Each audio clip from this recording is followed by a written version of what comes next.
All right, morning, everybody. Happy Sunday. Welcome back to the channel, Too Easy Sports Betting. I'm Trice Too Easy, guys. If you're new here, hit the subscribe button. If you've been here, give me a thumbs up, leave a comment. It helps me and my channel a lot.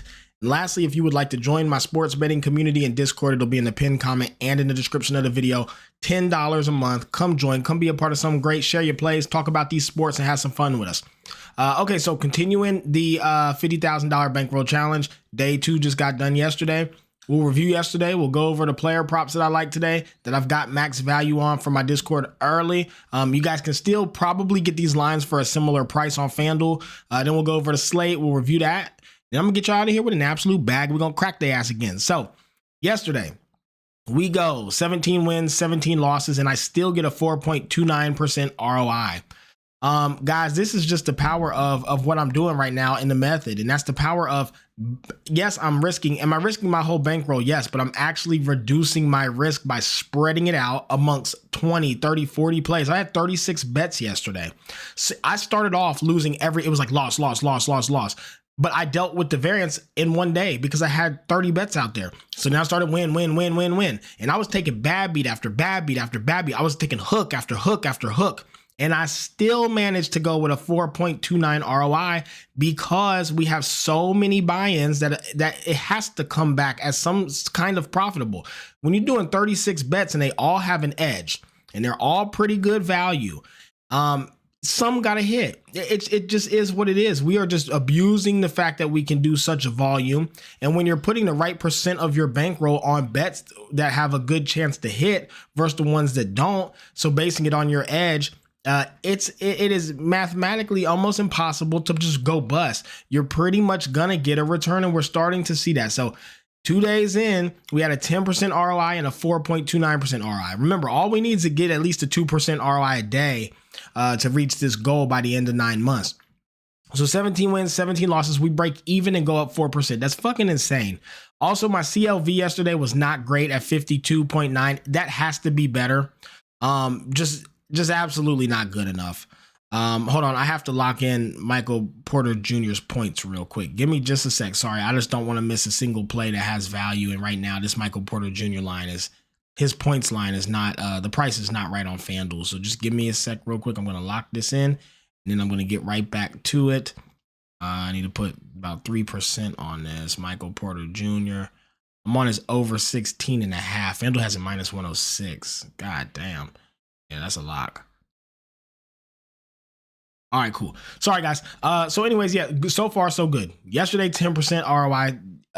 2 days ago, 10% on the first day. Yesterday, 4%. Let's keep this going. Another reason my CLV was not good yesterday, your closing line value just means the price you got it at versus what it ended at. So maybe I got it at minus 110, but then it ended at plus 100. That's negative CLV. That means you placed the bet at a time where the price was not good or another book had it better.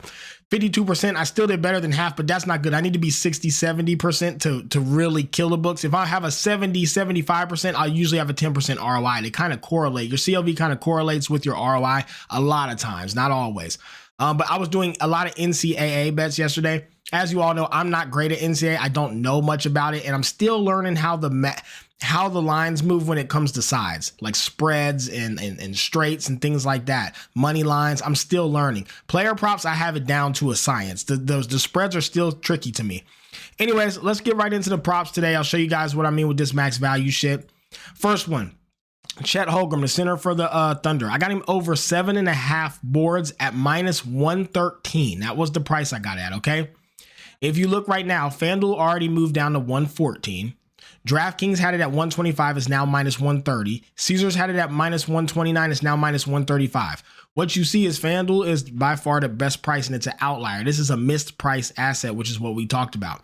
The price here does not match the price of every other book. And guys, these are billion-dollar companies. So no matter what you think you know or how good you think you are at picking spots, the sports books are going to be better 99.9% of the time. Fuck trying to guess it and be so sharp. Just go on the math. This doesn't add up. This is a mispriced asset. This guy should not be minus 113 for over 7.5. When every other book, the closest you can get on an actual recreational book's minus 125. These are fantasy apps. Minus 125 is the next closest. That's 12 cents a vig on there. That's insane.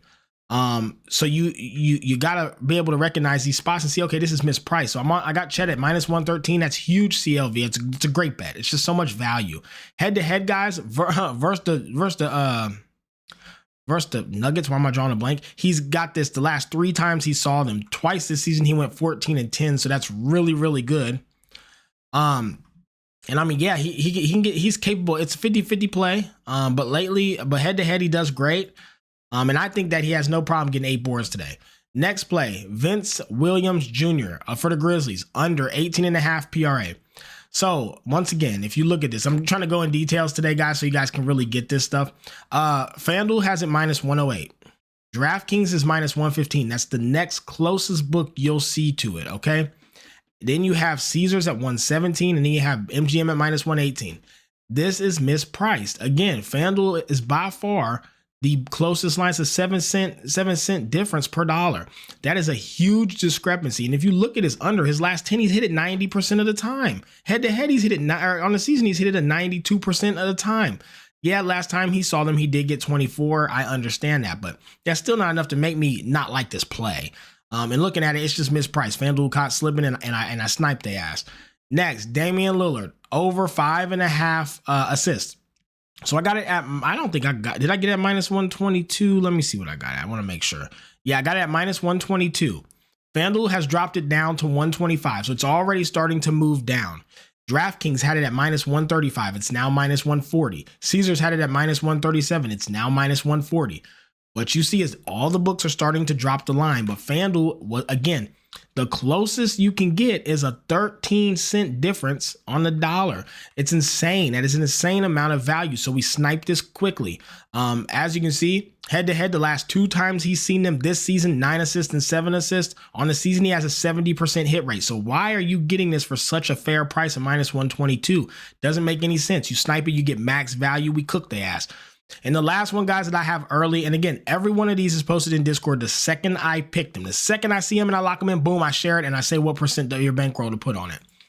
Next is Isaiah Collier, under 25.5 points, rebounds, and assists at -118 is where I got this play at. If you look here, DraftKings is -120, which is close.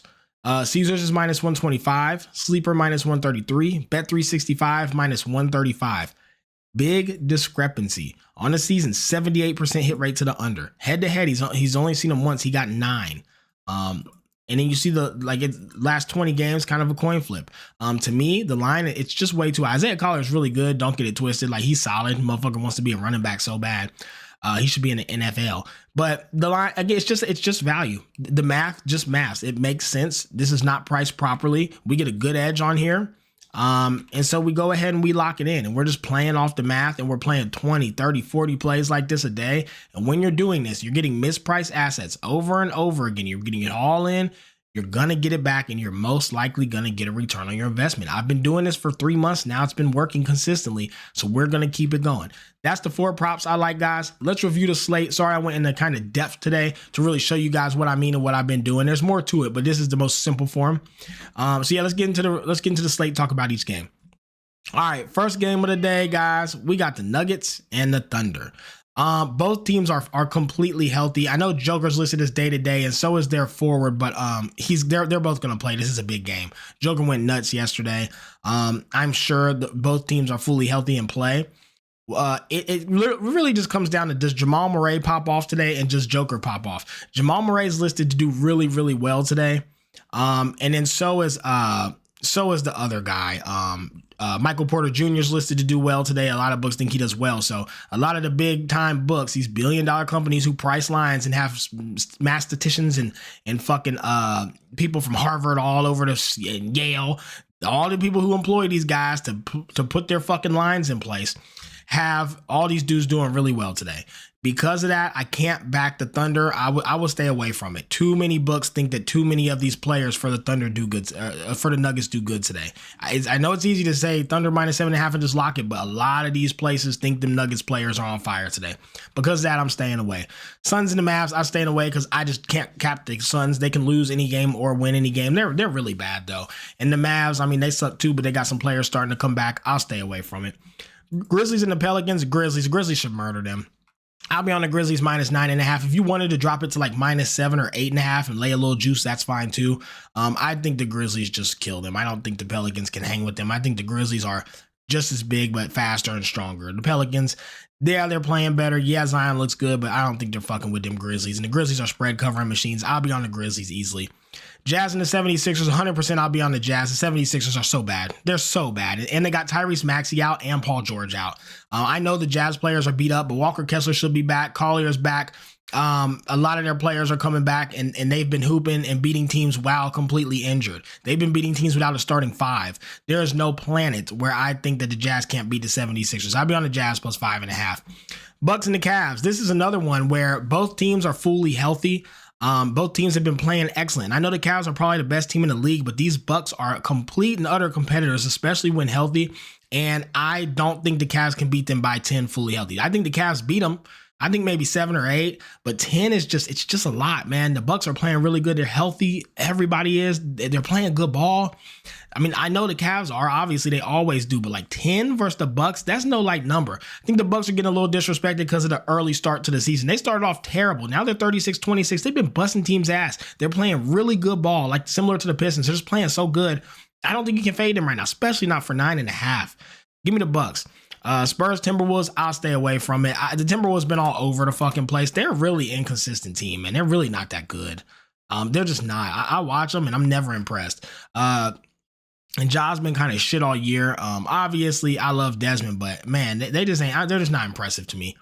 And then on the back end of that, you have the Spurs, who are awful without Victoria. I just stay away from it. It's just a dumb game. I'm not laying 11.5 for the Timberwolves. Next, Pistons and the Blazers. Give me the Pistons by 2.5. This is the most disrespectful. This is my favorite play of the day. This is disrespectful as fuck. I don't know what's going on here. I don't know why the books are still not respecting the Pistons. I have no idea what this is. This to me makes fucking no sense. Unless Kate Cunningham is going to be ruled out later, that's the only way I see this line being 2.5. Don't be surprised if later Kate Cunningham's ruled out at last second, because there is no world where a healthy Pistons team versus Blazers team, who is shit, should be minus 2.5 when the Pistons been killing everybody. This is crazy as fuck to me, man. I almost played this off. I'm sticking to the math, but I want to play this off gut so bad because this is insane. Anyone in the comments want to tell me why they think the Pistons are 2.5? Please be my guest. I don't understand this. I don't get it. It makes no sense. Lock the Pistons. That's all I can say. Shit. Kings and the Clippers. I'll be on the Clippers minus 5.5. The only injury on the Clippers now is Norman Powell. The Kings are good. They're playing really solid basketball, and it's nothing against them, but they are just not that great. I think the Clippers are really good. I think the Clippers D their ass up and give them a lot of problems. DeMontis is out, and who's the other guy who's out for the Kings? DeMontis is still out, but Jonas is just as good. But then Malik Monk is also out. So I worry a little bit. I think these Clippers are a very good team. And the Clippers are healthy now. I think I would go Clippers minus 5.5. But if you did bet the Kings for plus money at plus 5.5, I wouldn't be mad at you. So I could see it either way.